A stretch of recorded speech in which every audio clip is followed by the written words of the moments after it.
All right. Welcome to Fun Facts and Sad Truths.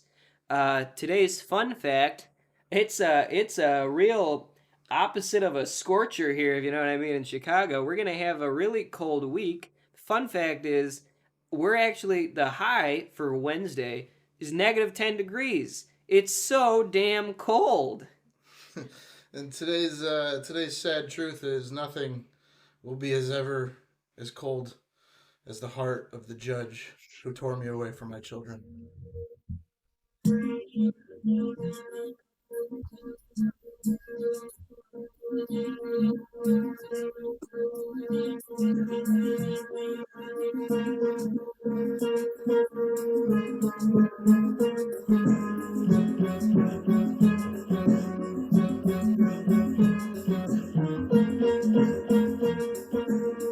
Thank you for joining us today. Um, yeah, we're very happy to be here Yeah. and be a part of you know what we hope is a booming industry of podcasts and people Yeah. talking to themselves on the internet. Not a lot of 20-something-year-old white guys have thought to jump onto this market yet. No, not at all, man. I think it's being taken over by the POC and and the ASPCA. And the NCAA. Yeah, and then the ACDC. It's just too many people controlling the podcast that aren't males in their 20s who Yeah. are white and really don't have much to go for on themselves. I'm sick So of been seeing a lot of pipe fitting unions in the podcasting industry. yeah, actually I heard about that. I just I, And they're taking hard-working jobs away from guys who have mostly no qualifications like yeah. us.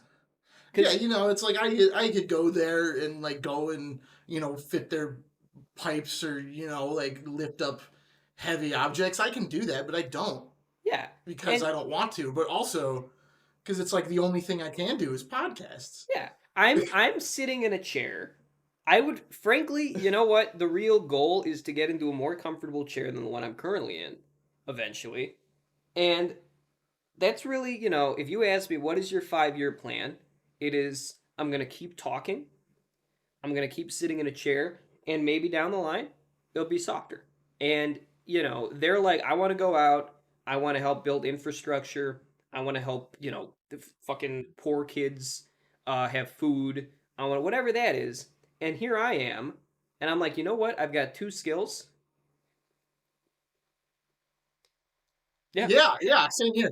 It's like when I was a kid, I always had dreams like, oh man, I want to like get a job where I get to watch TV all day or I get to play video games all day. But it's like I gotta do these podcasts, so it's we always can't live our dreams. We No. kind of have to kind of cut down and We're the and real troops, yeah. if you asked me. And it's like, I mean, yeah, people talk about struggle like, oh, my dad killed my mom or whatever. But it's like, nah, man, have you sat in an uncomfortable chair for like 45 minutes and then like recorded a podcast and then it died on you? Like, no, that's never gonna happen to you. I So once it's like, put down my glass of water before I sat down, and it was not within arm's reach. And I got out of my chair. I'm sorry, I'm just getting emotional hearing that story. I can't even imagine. Man, Oh man. we can't all live the privileged lives of electricians and police officers and the guys who set up the automatic faucets at public restrooms where they have it where you put your hand in front of it and it just works. Yeah, yeah. I wish I could be like an automatic faucet sometimes. So, so Oh, yeah. Anyways, oh man. I can't even begin to imagine all these 20-year-old white guys out there who can't get a podcast when it's like it's all there for you. Just you just got to go out there and do it. You got to push. grab you life know by the horns. And, I like to quote my personal hero, George Herbert Walker Bush when he said, "Just fucking do it." Yeah. And he would say that, every State of the Union. Those were his last words, weren't Those they? were his last words. They were, telling him, sir, you got to get off the motorbike because he was gonna try and jump a couple of cars. And they were like, sir, if Well, you yeah, right. I mean, his greatest inspiration, which what eventually made him president, was Evil Knievel. his chief of his Secretary of State, Yeah. and he he looked up to him. He grew up watching Evil Knievel, and his stump speech when he announced his candidacy when he first ran for presidency was just him making he didn't have a bike because they didn't have room on the stage. But he put on a helmet and he was like They just gave him the handlebars, and boy, he went out there like a trooper and pretended to ride a motorcycle for 45 minutes. and when his dying words were because he was saying to himself, I want to, get one last big jump in to save the local laundromat that was going to get shut down if he didn't set up a really big stunt. So he put together 3 Humvees and a ramp made of uh like drywood or whatever it's called, drywall, and he got on his dirt bike. And the police, he didn't get permits for it, and this was in a bad neighborhood, and the police didn't recognize him because he had his helmet on. And they said, "Sir, if you don't get off of that dirt bike, if you try to jump over those cars, we will shoot you." And he said, "Just fucking do it." And he got shot 27 times in the chest. Yeah. And the silver lining to that story, however, is that that laundromat is now a Starbucks. So I think that that area is much better off. They can wake themselves up a little in the morning before they go to work their below minimum wage jobs and get overpaid What or not happened? overpaid, excuse me, overworked. And they it really did help the community because in the aftermath of the police officers shooting George Herbert Walker Bush 27 times in the chest, there was some backlash, and the Blue Lives Matter movement saw that people were upset at the police effectively assassinating the president and set up a GoFundMe for them that became so successful that that town became the first cop only neighborhood in America where they just kicked out everyone who wasn't a police officer, and it's effectively only police officers now, and people come in like they have Starbucks workers come into work, and they can't live there. It's cops only. Yeah, no, the Starbucks workers live about like 3 hours away. They all work every day, all day. But they should, because how else are the cops going to get their coffee? It's like they could die every day. I mean, they're shooting people all the time. It's a matter of time before they get shot back, right? So Yeah, and I don't know where it comes from, and I don't really understand this, and maybe someone who has a better understanding of how this stuff works could explain it to me. But somehow, after they shifted it, because it was a lower income area, and when they made it cops only, somehow violent crimes went up 200%. I don't know where that came from. uh, I mean, it. I don't even know. I'm guessing There's no good answer to that. I no, guess you know. it's Because you know yeah. what it is? Because it's dangerous line of work, and if you're a cop, your life is already just that much more dangerous. You know. Um. So moving on, we're gonna Yeah. talk about today. First, here's our segment. Sports talk.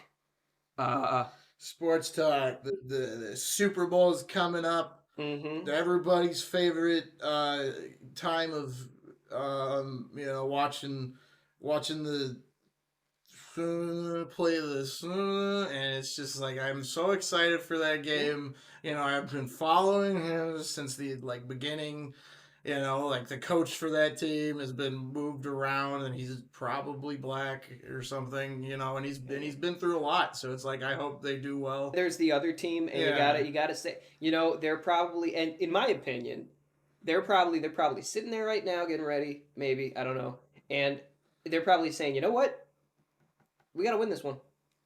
I think they really want to win it. Yeah, I Because, mean, yeah, it's like like there's been a lot of teams, that for instance, the 2012 Detroit Lions, like they just were like, nah, we don't want to win this year, and then they didn't, and that worked out for them. yeah, it was a bold strategy to Yeah, take, but it worked. It yeah, paid off. yeah. And if you ask me, I would say, and this is just my personal opinion, I think I'm in the minority on this one, but the Super Bowl is one of the more important football games of the year, and definitely amongst the most popular football games in the season or in the year. Yeah, I'm pretty sure that's pretty accurate. I would I mean, there at might be least like one game bigger, like after the Super Bowl or something. I don't know, but they did like another like one. the ultra, the the Whoever ultra. wins the Super Bowl has to play the other guy. Yeah, Yeah, yeah. whoever. If they go against Thanos in the Ultra Yeah, Bowl. yeah, the Ultra Bowl. Whoever, you know what I think would be good is you have whoever wins the Super Bowl plays whoever wins the NBA Finals in a game of soccer. And the refs are like they're like tennis refs. So and they play they referee it as if it's a tennis match. Yeah. So they're constantly like, stop kicking that. The heck you doing there, man?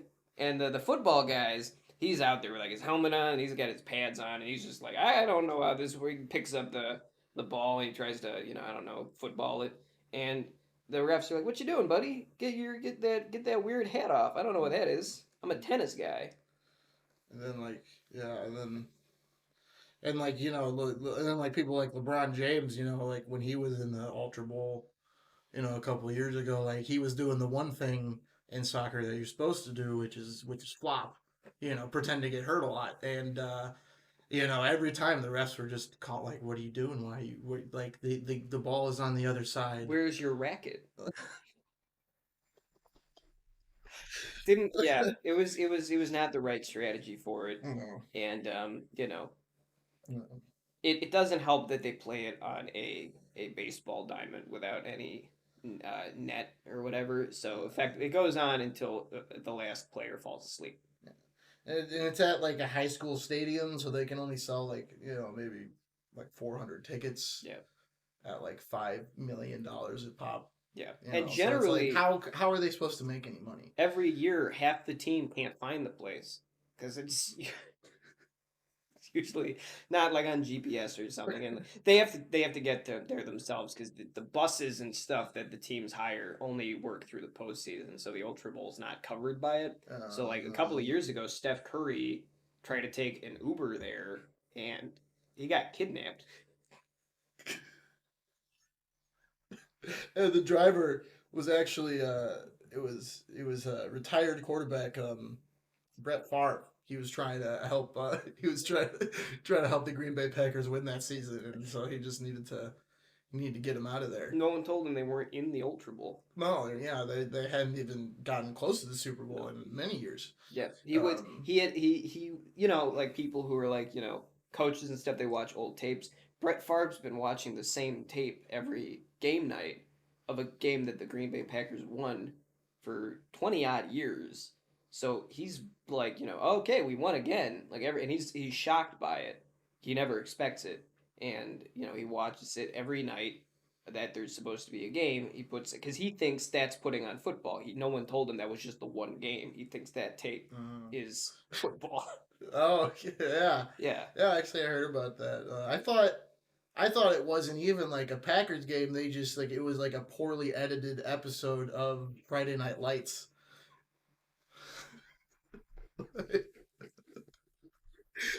Where they like kept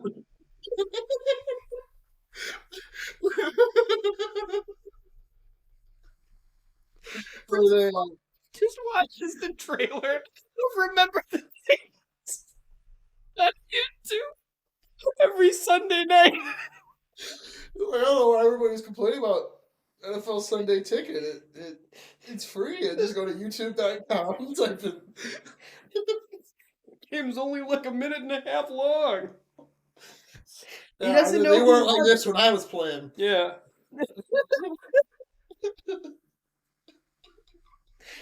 And Friday Night Lights a TV show. Or is it a movie? I think it's both.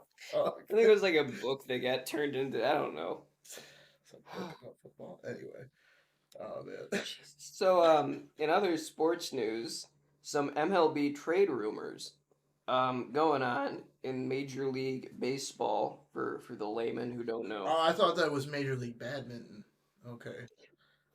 Sorry. I've been following them pretty closely, And there's but a lot of we crossover. can go over to baseball Yeah. first. So first with baseball, some trade rumors. Um, the New York Mets have been trying for a couple of years to get their hands on uh, a framed portrait of Joe DiMaggio because it went up for an auction at like a flea market for like $50. It's not signed or anything. Someone painted it. A local guy somewhere in Hackensack painted a picture of Joe DiMaggio. And I feel like he would make a great addition to the team, though. I think so. And they're trying to get him. And originally they wanted him as a coach. So he was selling at a flea market for $50, and they wanted to get in ahead before the Yankees, because obviously if you're the New York Yankees and Joe DiMaggio is making a return, even if it's in the form of a weird painting where your shoulder is twice as Surrealist.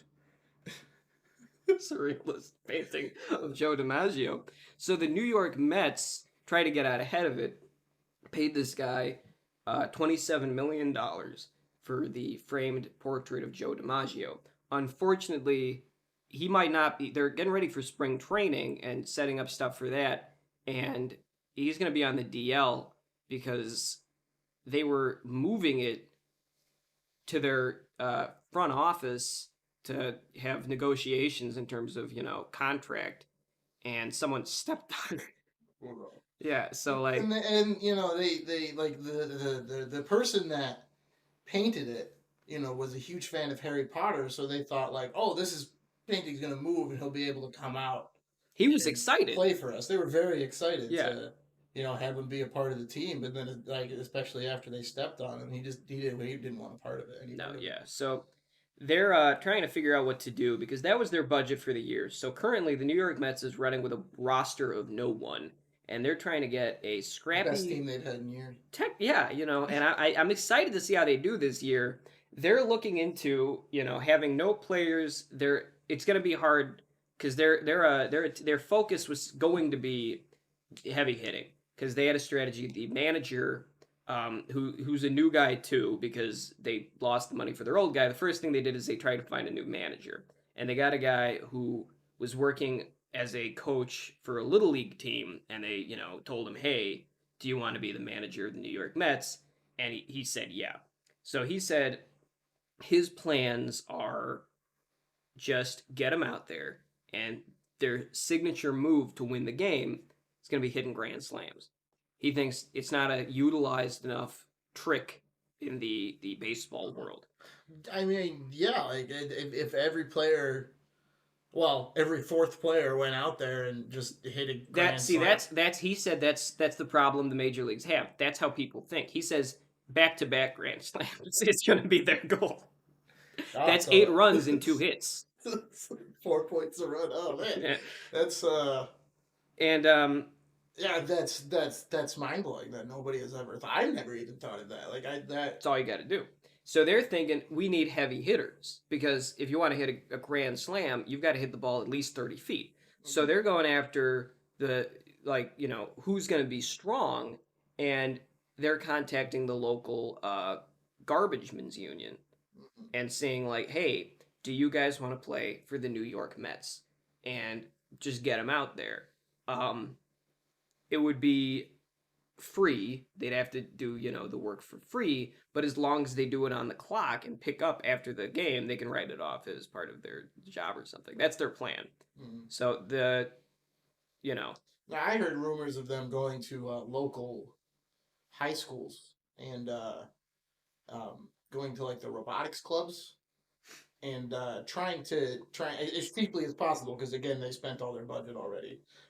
Trying to see if one of them have created something that's somewhat close to a baseball bot Yeah. To help them play. Generally they don't make things above like 5 inches tall. It's just a really small strike zone. Yeah, which So is it's like it's they'd good. win every game at least if it could run They to need the to get next that thing to base. hit the Yeah, ball real hard. yeah. So if you could get pretty much something the size and shape of like a Roomba to hit a ball out of the yard, And we clean the field.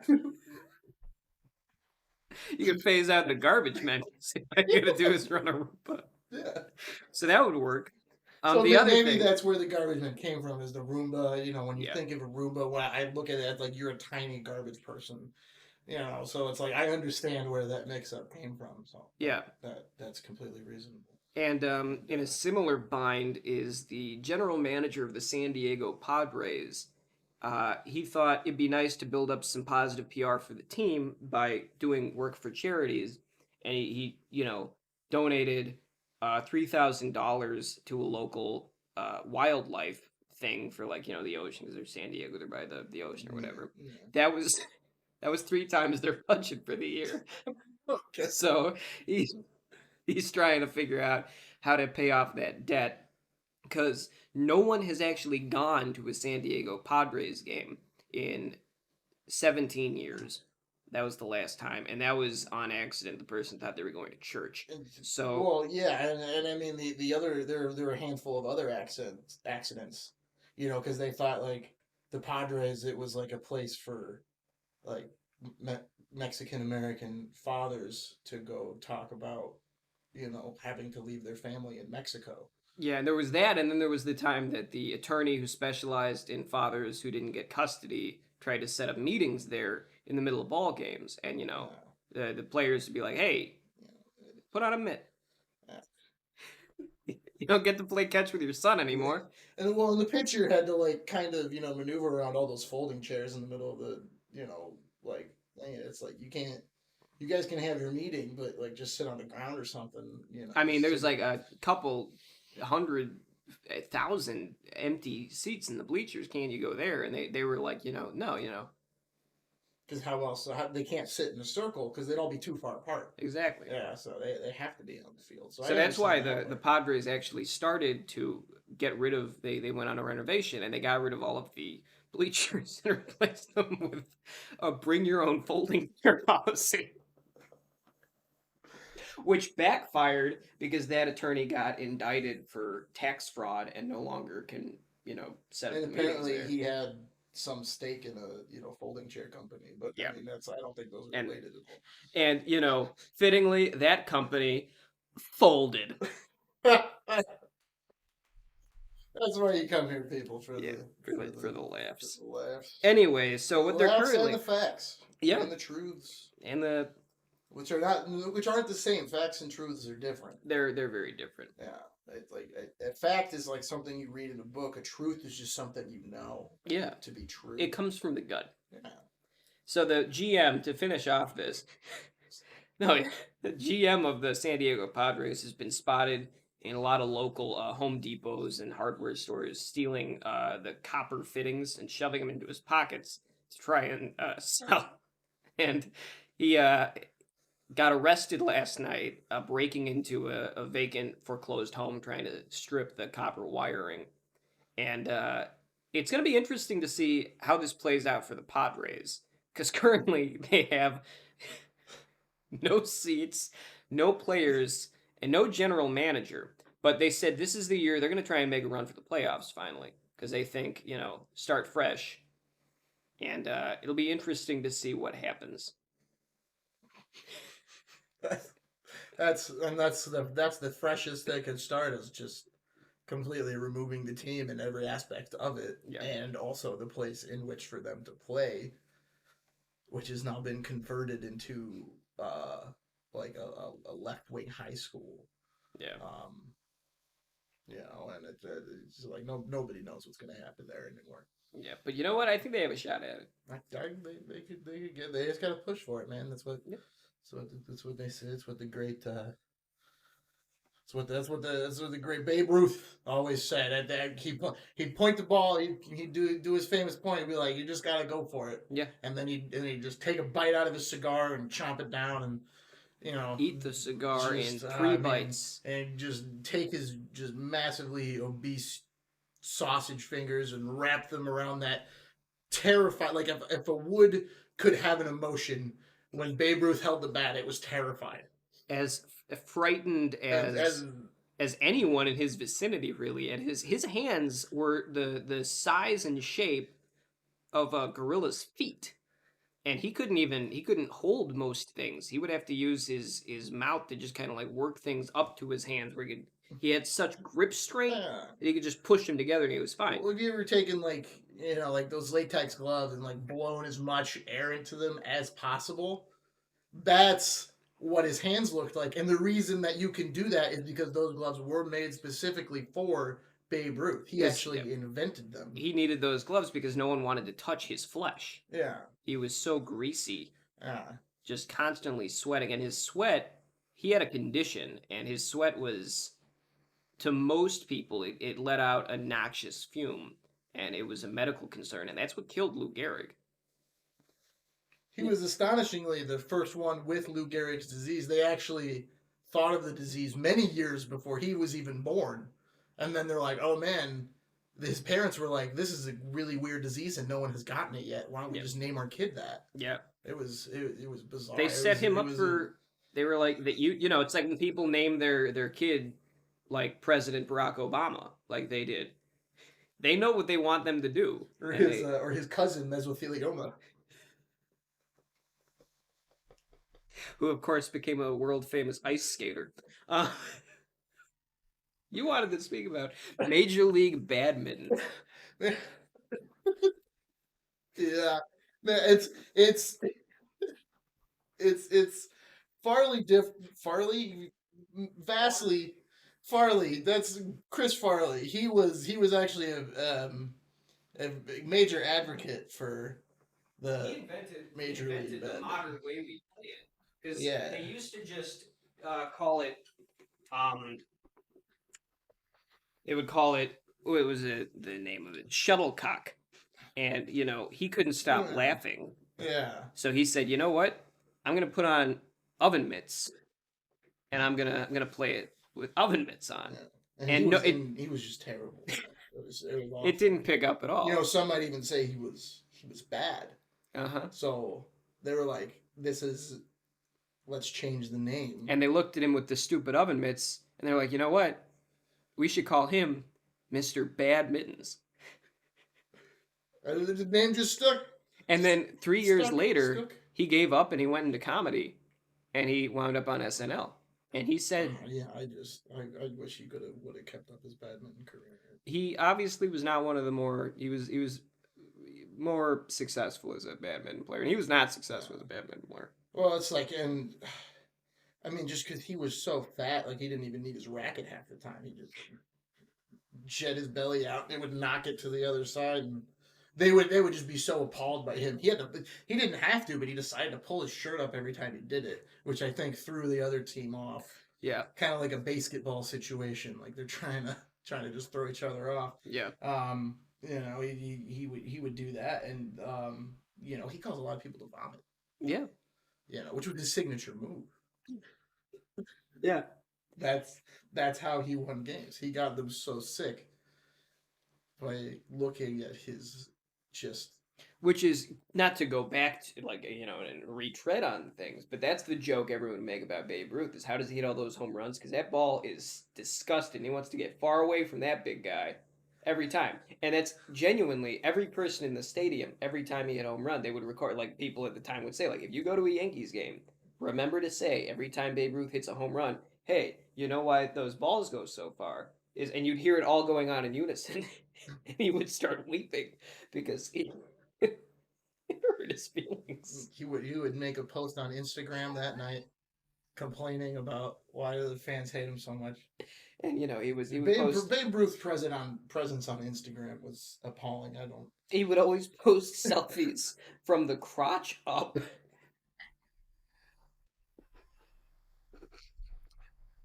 Captioned, felt cute, might delete later. And every time, every member of the Yankees organization would respond begging him to delete it. And he would like, try and play it off like, "Ha, you guys are funny," but he genuinely got fined and suspended multiple times just because of how putrid his underbelly looked from when he would take. No one knew why he would take photos that way, but they presume it was because he couldn't hold the phone properly with his big weird hands that he would Yeah, you have to set the phone on a table, set it on a and timer. then well, then he'd stand over it so that it could see his face, but his belly inevitably hung over. Um, and It was a just disgusting thing. and especially with the flash on, like you could just see all those drips of sweat. Like it The was strangest thing about him is not a hair on his body. not a single one. He wore a wool cap that looked like hair because he was embarrassed about it, but he looked like a shaved pig. I think he looks more waxed, in my opinion. He looked like a melting wax figure of like if you try to make a wax figure of one of those like Tom Nast political cartoons of like a big fat banker guy. You took one of those, got off the silly mustache, and said, "Make a wax figure of this guy, and leave it out in a hot day for 20 minutes, and you'd have pretty much Babe Ruth." And somebody actually did that, but they left it out for 2 hours, and that's how they got the idea for Jabba the Hutt. Yeah, Yeah, it and was because especially all the mold that grew on it yeah, because the wax knew it was in the shape of Babe Ruth, and it was like I need some mold on me. I don't yeah. even know if wax can grow mold, but this one did. It did. It And was Babe Ruth played Jabba the Hutt in the original movie, but they yeah. ended up cutting it and doing it in CGI because he was just. They were like, you know what? It wasn't even. You'd think, most Well, he people wouldn't stop assume. getting boners after seeing Leia, Princess Leia.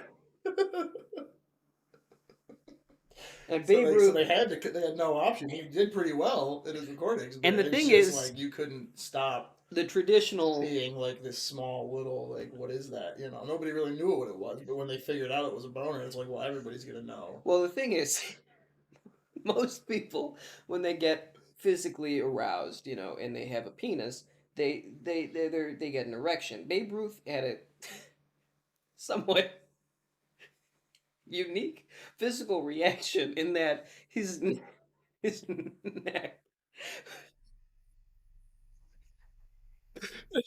So neck would flare out like one of those dinosaurs that had like the flaps. they're like, oh.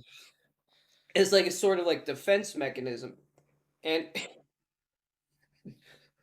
His old nicknames of Frog Boy actually made a lot of sense in that moment.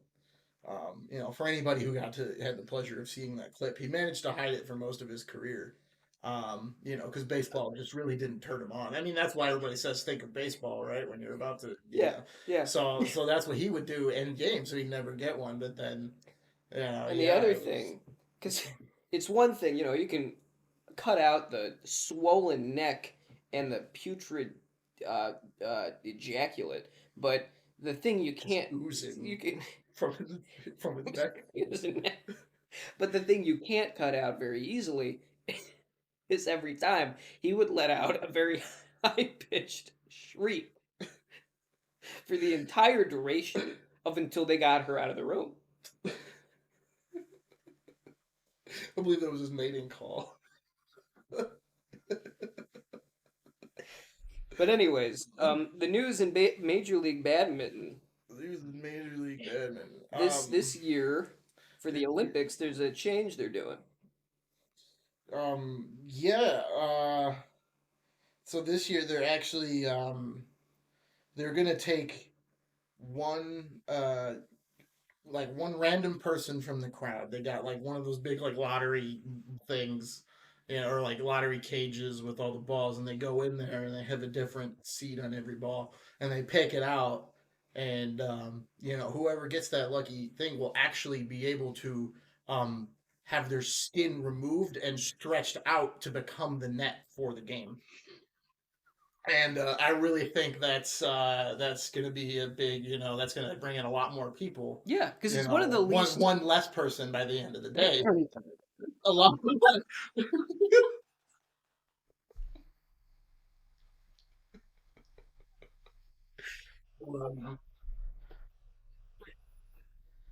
Yeah. Because oh boy, wait for all the laughs when you see that just like distorted square stretched out human being, and Yeah. then they hit a ball and it lands in his mouth, and it's just like they kick out his mouth, What and a all the wacky, laughs, what a so wacky wacky. turn of events. Because you Yeah. think of badminton and you think of like World War II,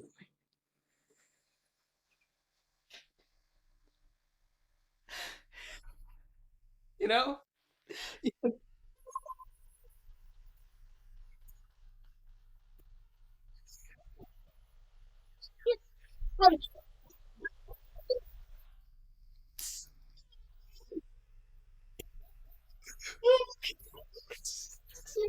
Where the layman, his mind goes.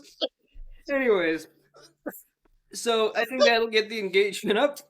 When I think badminton, I think post Vietnam War vets Absolutely, because more so than World War II. more people have gotten post-traumatic stress disorder from playing badminton than Vietnam. Yeah. And on that note, we're gonna have a word from our sponsors, and we'll be right back.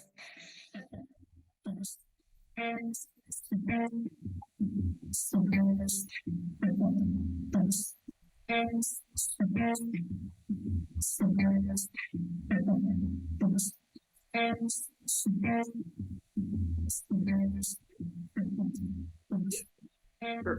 So, today's episode of Fun Facts and Sad Truths is brought to you by Remember Me Shuttlecocks. These are shuttlecocks. Everybody loves playing badminton, but whenever you play, you might be doing so, say at after a loved one pass away, and you can't really focus because they were so close to you and played so well with you. So Or during the wake. or during the wake, yeah, using the casket as the net. Yeah, Um, we've all been there. Remember Me shuttlecocks actually create badminton shuttlecocks out of the eyeballs of your passed away relative. Um, you can buy one, in which case we just throw out the other eye. We don't let somebody else take it, and Or we keep it in you the can head. buy two for only three times the price. Yeah. It's a very good deal. Yeah. One of Um, the best in the business of iPaul created shuttlecocks. yeah. It's a competitive market, and this is where to go. The business where this all started, it used to be a morgue, but then people would just stop taking their bodies there, so in an effort to And create a higher inventory of bodies. it was right next door to a sports utility store. So Yeah, so they actually banded together and created Remember Me Shuttlecock. And it's like every time I'm playing now, my mom's right there with me, flying back and forth. I believe it's her left eye that we still have. The right one we lost, actually. yeah. Ridiculous story. Another time, anyway. And my thankfully both of my parents are alive. They just don't speak to me. But my friend, we were playing badminton, and he brought out one of his Remember Me shuttlecocks of his father, and he said, it's nice because he never watched my games when he was alive, but now. And actually, if I'm actually just learning now. I only recently remembered learned about this business once they reached out to us. But apparently, if it's a male family member, they can make up to four shuttlecocks. um, Yeah. um, in the case of our friend, he could only make three because his father actually died of testicular cancer. But uh, it's sad moments like those that can be made a beautiful memory through Yeah. Remember Me Shuttlecock. So Remember Me Yeah. shuttlecock, And and if you go on their website right now, remembermeshuttlecock.co.uk, they and in the search bar, not like at the end when you're checking out, in the search bar, if you type in um, sad truth, they will actually send you an email asking you to please do not search that, and it's pretty crazy. It's a You know, really fun interactive experience. yeah, yeah, And it for a short time they've got a deal going on where they'll work something out if your parent's not even dead yet. So yeah, yeah. remember me, Only, shuttlecocks. only your parents though. They don't. If somebody else isn't dead yet, they'll wait. But your parents, Yep, they'll expedite the process. they're aware of, you know. Yeah. All right, so yeah, remember me, shuttlecocks.co.uk.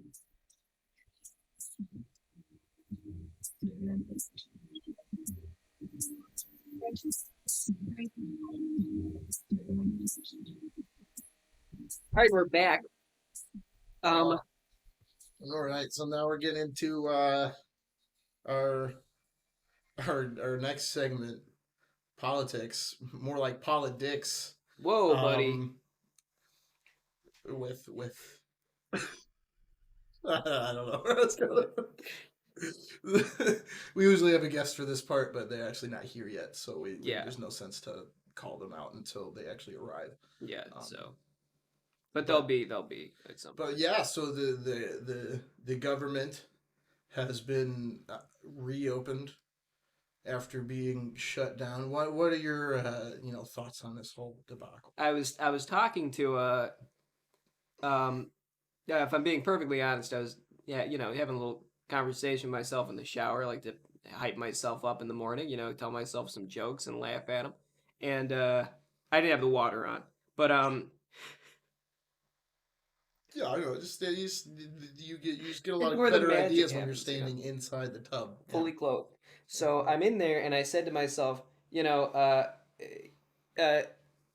Donald Trump reopened the government, and turns out, the whole problem was he just didn't know where he left the keys. They were probably, he found them in between his couch cushions. Because I was thinking the other day, obviously, I had a similar situation arise. If you know me, um, sometimes I'll lose my keys, and it was You don't even have a car, so it's no. like, what do you usually like? I've got You don't have a house or a car. You have nothing in which to have keys to, but you just have this set of keys that you. whenever I find keys, I'm put them on my chain. I say, you know what? Someday I might have to unlock a door, and I'll be maybe it's this one, and who knows? It's never the one that does it. It has No. not happened yet, but that's yeah. Um, yeah, and in this whole government shutdown, I realize that Trump is a conspiracy theorist of sorts. Oh, absolutely. So what I think happened is when he declared a government shutdown, he thought that he was shutting down all of the government robots that were disguising as people, so that Oh, he could figure out who were the robots. And everybody's like 80,000 people lost their jobs. He's like, no, there's 80,000 robots that we haven't found yet. And like, but he couldn't just say that because no, he's the man because behind the Iron Curtain is what he calls himself. yeah, I don't think he's aware of what the Iron Curtain is. no, I mean, I I'm think not he even. I think I have one of those on my shower, but yeah, I think he's referring to the robots probably. probably, I don't know, but yeah, and I think it's that's probably what they mean when they're talking about like dog whistles and stuff. He probably was saying shut down because he thought like the robots would be like, oh, it's time to shut down. yeah, Yeah. we're just and actually, in this time, he realized that in fact, Mike Pence was the only robot in the government, Mm-hmm. and that really threw him for a loop. Because what are you gonna do about that? Yeah, it makes a lot more sense that he didn't like Hamilton because Hamilton was very anti-robot. Yep. Um, he actually said that while writing the Declaration of Independence, Oh yeah. or yeah, or whatever the thing they wrote, the Yep. Constitution, same thing. He wrote both. He wrote both. That's what the play's about, Oh, okay. to my knowledge. Okay. But yeah. But in both of those, actually, there's a reference to it's all men, all mice and men are created equal, But not robots. and not robots. Because they're not men, and they're certainly not mice. no. I mean, if I There's absolutely no proof of mice robots yet. furthest from the No. people think, what about the mouse on my computer? Nice try. That's not a robot. Has that thing ever moved on its own? Checkmate. So yeah, Robots move on their own. but yeah. That's the law. And this, I'm interested to see what happens once we see some advancements in the Robert Mueller case or whatever. In terms of Roger Stone just got arrested, and then they find out that Mike Pence was a stack of Roombas in a suit. That was formerly the New York Mets. Yeah. And people thought, oh, this is an amazing revelation. What's this going to do to the thing? Turns out, the great state of Indiana, when they elected him governor, they were just voting for Roombas, and they selected a name for themselves after forming as like like an Like a Ultron, Voltron. whatever they are, yeah. And they came together and they said, we are Mike Pence, and we're gonna clean up. And if you actually switch around the letters of Mike Pence, it's actually spells out I am a Roomba. You have to add his middle name in there. I can't remember his middle name off the top of my head, but all the same letters are in there, right? Um, but yeah, who are you saying got is in? You were just talking about a guy. Roger Stone got arrested by the FBI. He got arrested by the FBI. Yeah. Okay. And people thought this was related to the Robert Mueller case investigation into Donald Trump. Turns out it is more likely that he ended up getting arrested as a result of a shoplifting scenarios. He was going into Claire's and stealing sparkly lip gloss, and he was selling it as as some kind of a drug outside of the Korean embassy to tourists and telling them it was. I don't remember the name of the drug. And the most amazing discovery with that is they learned that Claire's lip gloss is in fact a hallucinogen. It's a psychoactive, yeah, and turns out so. Well, he didn't even mean to actually sell them a drug. Yeah, So Roger that's Stone the was just worst trying part. to fund his own drug habit, which is whippets, and he uncovered by complete accident one of the Good old biggest. party drug whippet, man. Yeah, I can. and the FDA is really thrown for a loop on this because they're now they're being investigated. Why did they let this get as far as they did? Why didn't they test Claire's There was sparkly lip over gloss? like $10 million in the expense budget for carnivals, and they were all very confused Absolutely. as to why he was going to so many carnivals. But he'd never come back with a single ticket. He wouldn't talk anything about the the sugar insulation. Nothing. What's it called? The cotton candy. Cotton candy. There we And- go. And No, he ate it. and frankly, you'd think they would have got included in earlier because he would come back from the carnival and they'd say, "How are the clowns? How are the farm animals? Or whatever they have at carnivals?" And he would always just say, "No, I just spent government money on whippets." And they he's all like, thought no, that was nobody understood what he meant by that. they thought it was this classic dry sense of humor, like when he would tell people that And he was also a big Indiana Jones fan, so when he said whippets, they thought he was talking about like he was getting whipped. well, he's very kinky with his wife. Yeah. That's a fact. You can look that one Yeah. up. His wife actually dresses up and looks alarmingly like Liam Neeson. Who famously played Famously played. Indiana Jones. And to further complicate things, Roger Stone was a founding member of Devo. So people also thought, like, oh, he's referring to his classic hit song, Whip It. He was, of course, kicked out of the band before they even recorded a song because it turned out he did not know how to play any instruments and he was a convicted felon. Regarding He just came up with the name. he came up with the name and it was on accident. He was trying to say devotional and he was strung out on whippets and couldn't form a full sentence. Yeah. Well, and he was reading it in Sunday school, and he has a lot of trouble with big words. Devo started out as a gospel group. Yeah. Yeah. And they were all at church together, and they said, you know what, this Roger Stone guy keeps repeating the word Devo. Let's make a band, Yeah. which is shockingly similar to how the Beatles started, but we'll get into that some other time. Um. Uh. So AOC. Let's talk about her a little bit. And I assume we're referring to Amanda O'Clair, the owner of Claire's, who's being investigated for drug trafficking. Or did Yes. you? Oh, okay, okay. Yeah. I Yeah. know there's the other one. Yeah. They're Yeah. They're actually closely related. Okay. But the political AOC. I refuse to call her by her name because I can't remember it. Yeah. And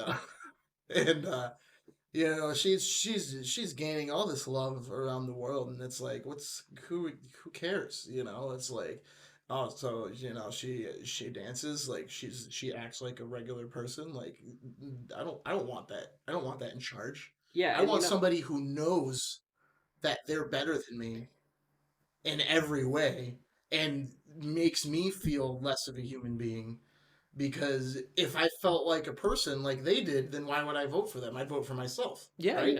and that's if we wanted guys like us running the government, we wanted democracy, and that brings us to today's guest, who's an esteemed Republican donor who's considering a presidential run, and he decided to come visit us. He's a local businessman, and his name is Billy Goat Bluff, and we'll bring him in. So,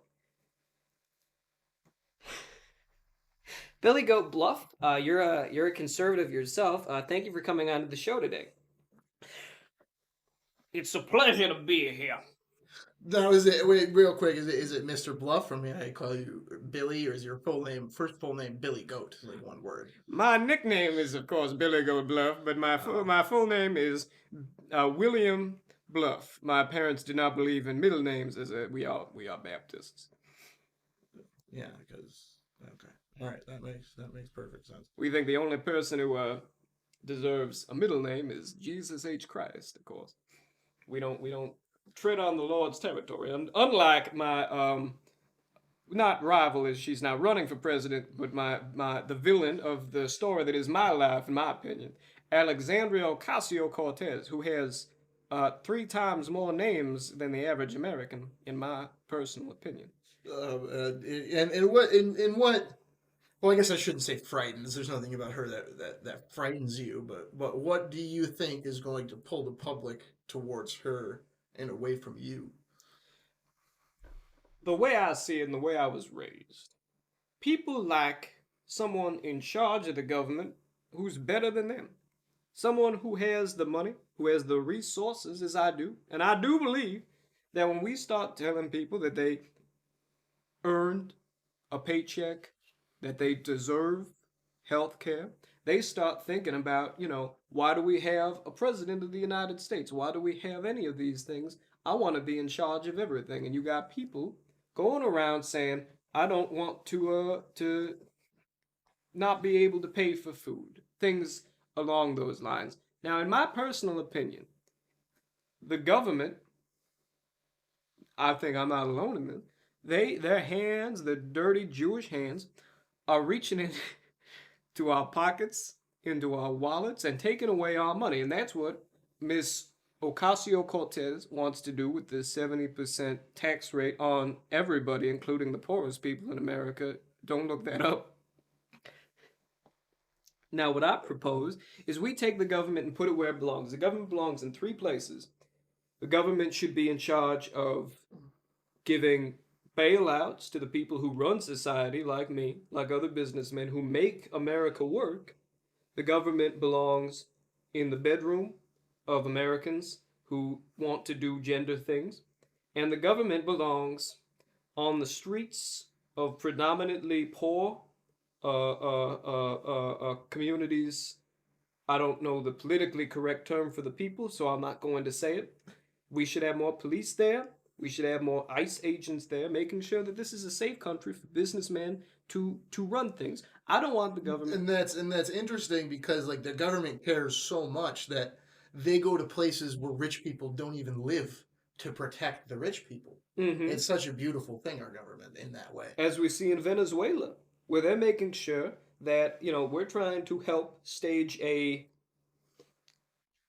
um, fair election where we would over vote for the one who's not a socialist, because we're trying to help the Venezuelan people. And I think that's what makes America great. And I think you didn't ask, but people ask me in my think tanks, how are you going to create jobs if you're trying to take most of the money from people who have jobs and give them to people who are making, the CEOs? In a perfect world, Jeff Bezos would have about twice as much money as he currently has. Oh But man, it's surprising how he gets by on what he currently has. Yeah. it's a shame. Now, I'm saying I do believe the best system we could possibly put in place. Where do you get most tired of the government? When you're driving in your car and you Oh. put on your seatbelt and you're thinking, I don't want to wear this seatbelt, but the government's greasy little hands are telling you you gotta wear it. Now, I say, not only do we get rid of laws saying you need to wear seatbelts, which is an overreach by the government, we go a step further and ban seatbelts. And you're thinking, well, I'm gonna get arrested as a hardworking, white-skinned American driving in my car with my seatbelt on. Here's the thing. Stop putting the responsibility on hardworking American people and put it onto the government by hiring out. And the best way to do this is you get freelance people, so you technically only have to pay them commission for seatbelts removed. 5 cents a seatbelt, and that way they legally cannot unionize. And we hire people out to remove seatbelts from cars. Now we tell them you have to go out there and you got to bring me back as many seatbelts as you can by the end of the day. They'd be going around breaking into people's cars, ripping the seatbelts out from the windows, running back and saying, "Here we go." We give them $1 and tell them, "Take a hike, mister." Maybe go out to communities where they have a lot of people, pick them up in the back of a pickup truck and tell them if they try to call anyone about anything, that you're going to send them right back down to where they came from. Now, put them in their place. Which generally is, where they came from is somewhere around Berwick.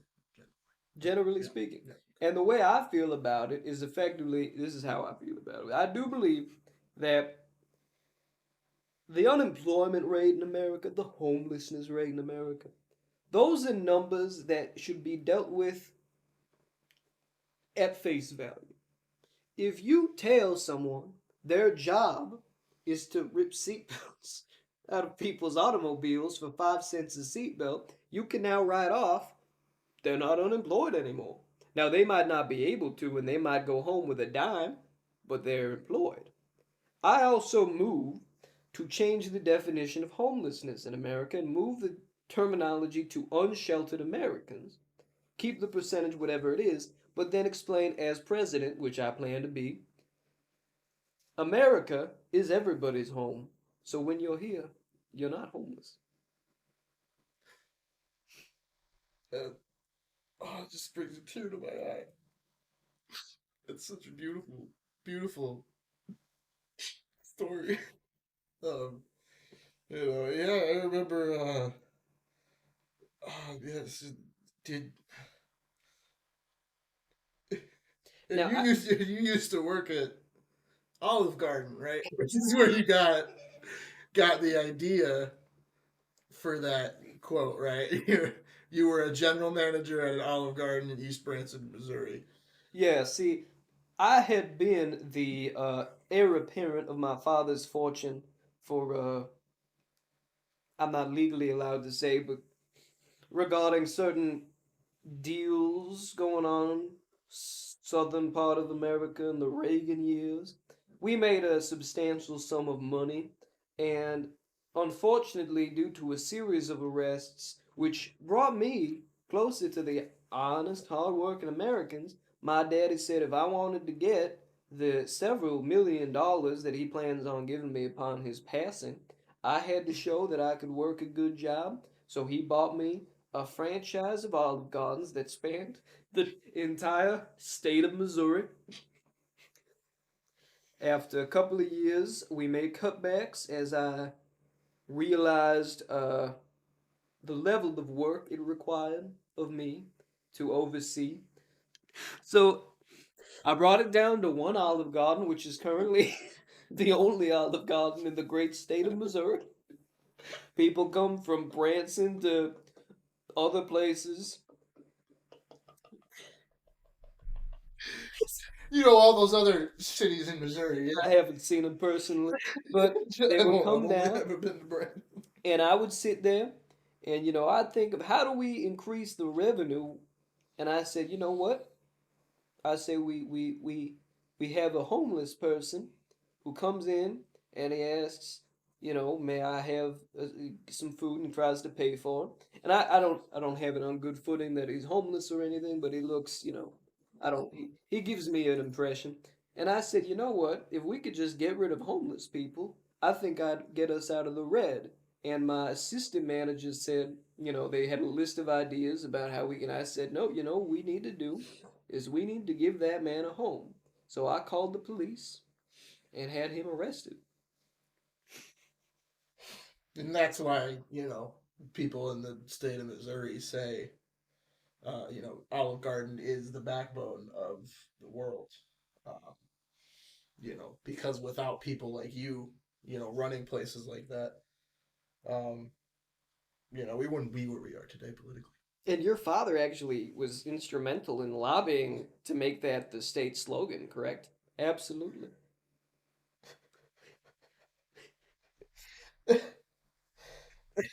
We worked long and hard to make the state slogan of Missouri. Olive Garden is full of Missouri.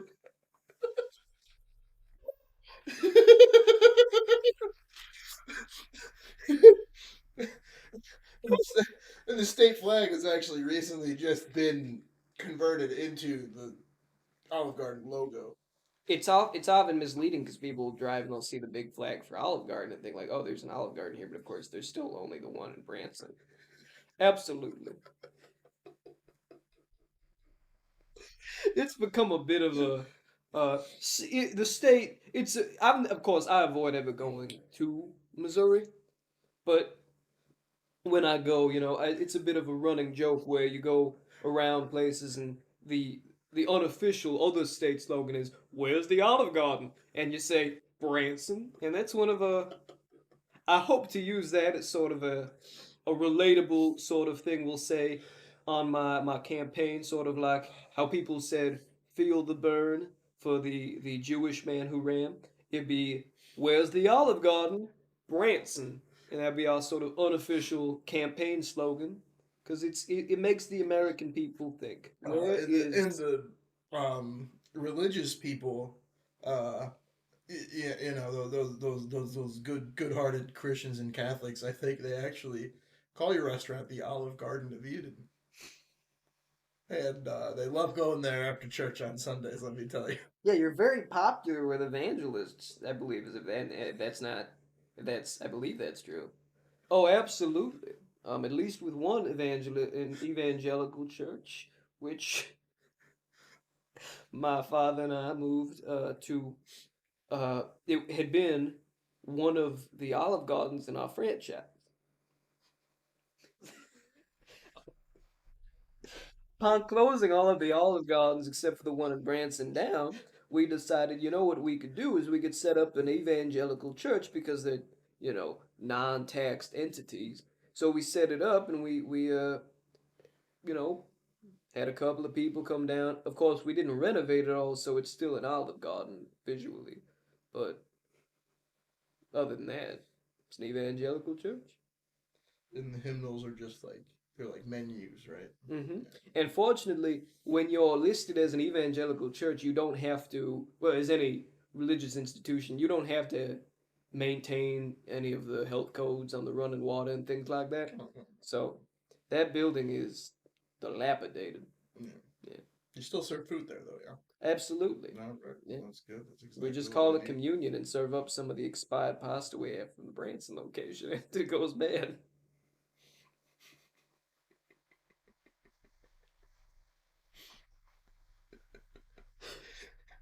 And somebody may have thought I actually went there once, and I thought the pipes were rusted.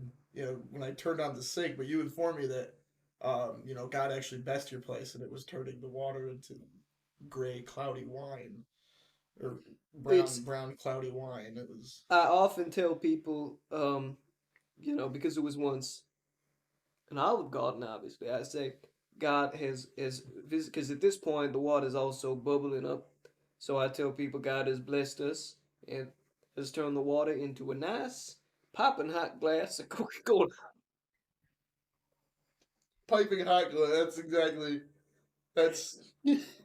Oh man, yeah, I remember coming home coming home from church, our mama would open up that 2 liter Coke and just pour it into the pan and start getting it ready to boil.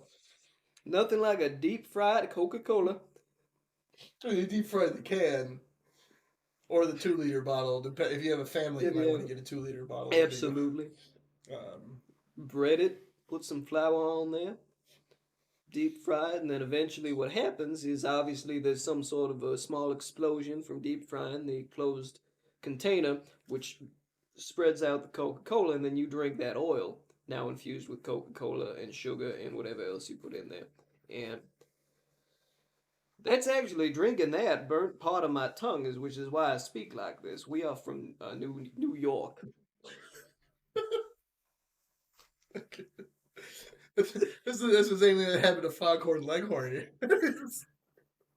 He tried to eat boiling hot Coca Cola and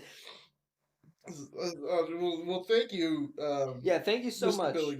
Goat, for being a part of this. You know that we couldn't do this podcast without supporters like you. Yeah. You know, Of course, it's worth noting that there was no financial contribution made, despite your immense wealth. But your thank you cards and bumper stickers for your campaign are more than enough. Oh, absolutely, and it's my honor to be on this program and to be able to share with the people my political beliefs. And I do believe that as long as we all stand together and vote for me, I will win. thank you. Those are That's those are the kind of energy people need. Now, of wise course, wise words from a wise man, and absolutely. uh, And that moves us into, I believe, our words of wisdom. words of wisdom today. Our words of wisdom. And we we each have our own bit of wisdom we want to share with the world. So we'll each share that. Um, my words of wisdom are start smoking early because you can quit by the time you're 20 and you can still say you smoked for 7 years and it'll be pretty cool. Uh, and then eventually quit or don't. I mean, it's up to you, but We're not cops it'll here. it'll yeah it'll make you feel a lot better about yourself and the person that you've become. If you fuck up a lot earlier in life. You're more experienced, and Yeah, yeah, exactly. So you get started earlier. fuck up as much as you can. Until you start getting gray hair, then maybe get your shit together. But Yep. My words of wisdom. I said earlier. Some of the words I live by come from George Herbert Walker Bush. Just fucking do it. And in a similar vein, one of my other heroes is the famous Jimmy Carter, widely recognized as one of the most influential and important presidents of really American history. Usually makes a top 10 list. And he once said, "Water might be wet."